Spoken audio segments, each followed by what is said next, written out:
Understanding this year's Oscars is as simple as learning your ABCs. So here's a quick guide to the 97th Academy Awards. A is for Anora. Hi, I'm Annie. I'm Ivan. It's the story of a young sex worker who ends up falling in love with the son of a Russian oligarch. One of this year's 8 Best Picture nominees, with 25-year-old Mikey Madison in contention for Best Actress. B is for The Brutalist. Tell me, why is an accomplished foreign architect shoveling coal here in Philadelphia? I'm for it. Largely set in America following World War II, with Adrian Brody winning praise for his portrayal of Hungarian architect Laszlo Toth. A bum-numbing runtime of 3.5 hours, up for Best Picture and loads of the acting awards. C is for Conclave. The Pope is dead. The throne is vacant. The conclave begins now. The Best Picture nominee and the movie which walked away with Best Film at this year's BAFTAs, centred around the selection of a new Pope, and for Ralph Fiennes, this is his 3rd ever Oscar nomination.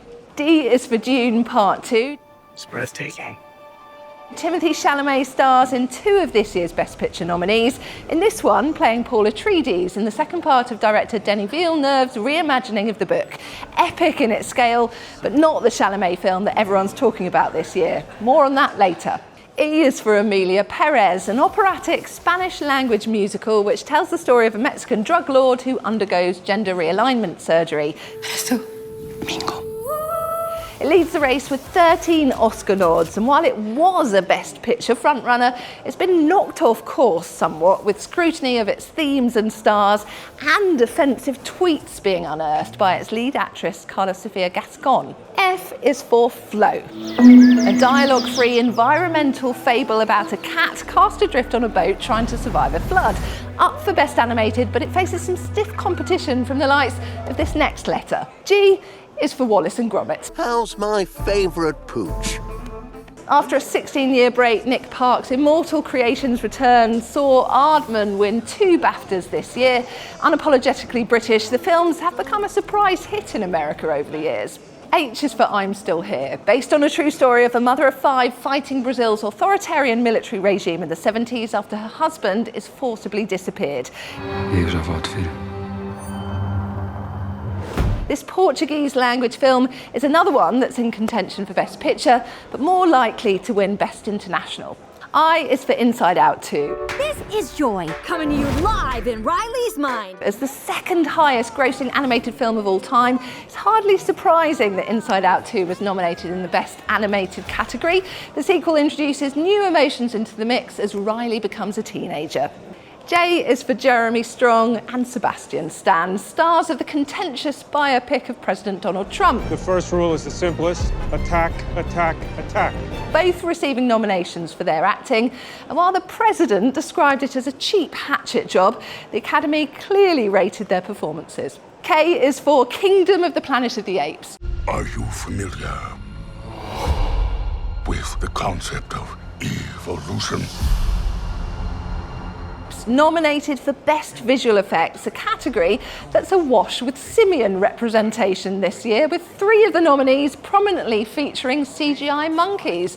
There's also Robbie Williams' biopic Better Man and Wicked's creepy winged monkey guards. L is for Elton John, Never Too Late. Sir Elton John is up for Best Original Song from the documentary about his life. He's already got 2 Oscars, but can he make it a hat trick? M is for Memoir of a Snail, another of the Best Animation nominees. Succession's Sarah Snook lends her voice to this one, playing a woman who's plagued by so much misfortune that she wants to crawl into her shell just like her pet snail. N is for Nickel Boys, about abuse at a US reform school. Long time, long time, long time. This Best Picture nominee is a film that's perhaps got the most unique visual style, shot almost entirely from the 2 lead characters' point of view.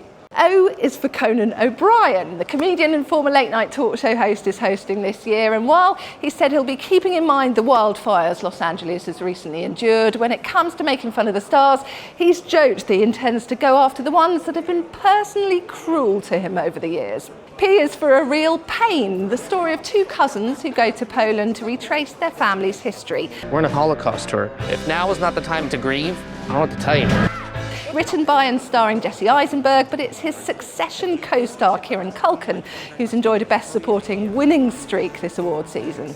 Q is for a quieter awards show, with music less of a thing at this year's ceremony. And while the internet went wild for Ryan Gosling's I'm Just Ken performance last year, this year producers have ditched the performances of all the Best Original Songs. R is for Wild Robot. This Best Animation offering follows Roz the robot as she washes up on a remote island and becomes an adoptive parent to an orphaned gosling. A real tearjerker, and while much has been written about the film's animated artistry, there's equal praise for its music. S is for Sing Sing, the true story of an arts programme at a prison in New York State. So are you acting at all during this interview? Coleman Domingo is up for Best Actor, and while he's not a front-runner to win, he has been setting the bar pretty high for men's fashion on the red carpet. T is for The Substance. Have you ever dreamt of a better version of yourself? This body horror movie has given its star Demi Moore a career reboot like no other. She's enjoyed a massive winning streak this awards season, and at the Golden Globes spoke about being written off as a popcorn actress early on in her career. U is for A Complete Unknown. Chalamet's second punt at Best Picture sees him pick up the guitar and give it some mumbling Bob Dylan energy, playing the Nobel Prize-winning folk hero regarded by many as a lyrical genius. Chalamet spent 5 years working on his singing, harmonica and guitar skills. Could the Academy reward him for all of his efforts? V is for the vampire film Nosferatu. We cheated a bit. Bill Skarsgård transforms into vampire Count Orlok in a nod to classic cinema. He played Pennywise the clown back in the film It, and says this was a very trippy experience. It's up for things like production design, costume and makeup. W is for Wicked. The Wizard of Oz prequel starring Ariana Grande and Cynthia Erivo is the highest grossing musical adaptation ever. You're green. I am. The box office smash is up for Best Picture, but it might need a little magic to stand a chance of winning. X is for The Six Triple H. Now this one is less about Tyler Perry's World War II film, more about the woman responsible for its one Oscar nod, songwriter Diane Warren. She's never won an Oscar despite being nominated 16 times. Can she do it this time? If you fancy something shorter, Y is for Yuck, a 13-minute French animated short about childhood and the discovery of love, centred around a boy called Leo who thinks kissing is gross. C'est dégoûtant. And just finally, Z is for Hans Zimmer. Now spare a thought for the brilliant 2-time Oscar-winning composer who isn't in the running for Best Original Score because his was disqualified. While the music for Dune 2 was as epic as the film itself, the rules are that a nominee must have at least 80% original content in their composition, and although Zimmer composed new pieces for the second instalment, too much of the score was derived from the first. So bad luck, Hans.